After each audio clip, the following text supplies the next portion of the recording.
Cotton cloth తీసుకొని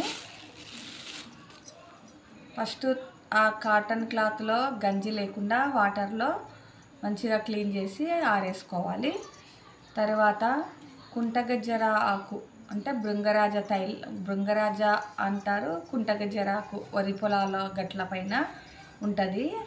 ఆకు తెచ్చి దంచి రసము తీసి ఆ క్లాత్ను దాంట్లో చిక్కటి రసంలో అద్ది ఆరేయాలి. అది ఒట్టిగా ఆరినాక మళ్ళీ తీసి మళ్ళీ ఆ క్లాత్ను అద్ది ఆరేయాలి.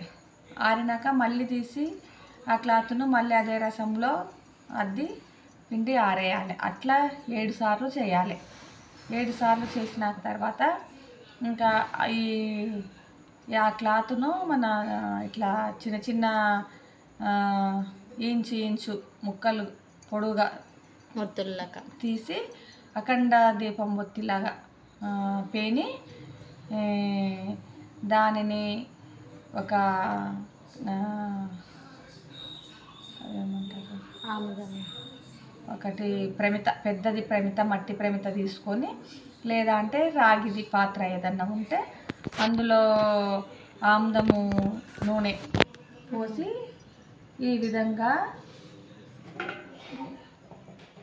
విధంగా దీపం పెట్టాలి. అది నైట్ టైము పెట్టాలి. పగలు దుమ్ము ధూళి అవన్నీ ఉంటుంది కాబట్టి ఓన్లీ నైట్ టైం అయితే నైట్ సంధ్య వేళల్లో మనకు పెడితే మంచిగా తయారు కాటిక. ఈ విధంగా తాంబాలం ఇత్తడివే వాడాలి. ఇత్తడి కానీ రాగి కానీ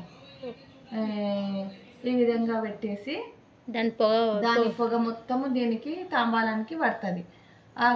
అదంతా దగ్గరికి అనేసి తర్వాత అది మొత్తం కొండెక్కినాక అదంతా బేటు ఉంటుంది. అది మొత్తం పౌడర్ దగ్గరికి అనేసి అందులో పచ్చకర్పూరము, కండ్లకు చలువ, నెయ్యి కండ్లకు మంచిది.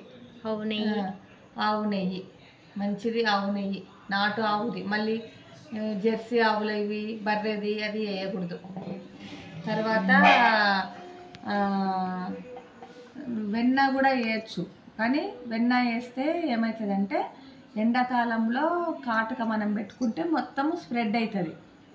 కాటుక అయితేనేమో అది నెయ్యి అయితేనేమో గట్టిగా ఉండి మనం ఎట్లా పెట్టుకున్నామో అదే విధంగా ఉంటుంది. అందుకే నెయ్యినే వాడండి.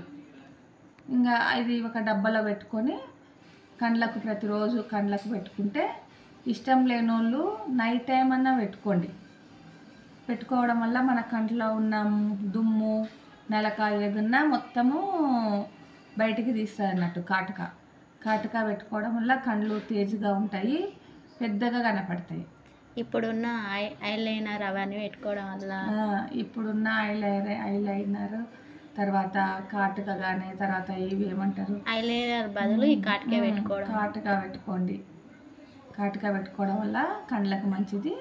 అన్ని విధాలుగా న్యాచురల్గా ఉంటుంది. అన్ని విధాలుగా ఆరోగ్యానికి హెల్తీగా ఉంటారు. అందుకే కాటుక ప్రతి ఒక్కరు పెట్టుకోండి. ఇష్టం లేని వాళ్ళు నైట్ పెట్టుకొని మార్నింగ్ కడుక్కోండి.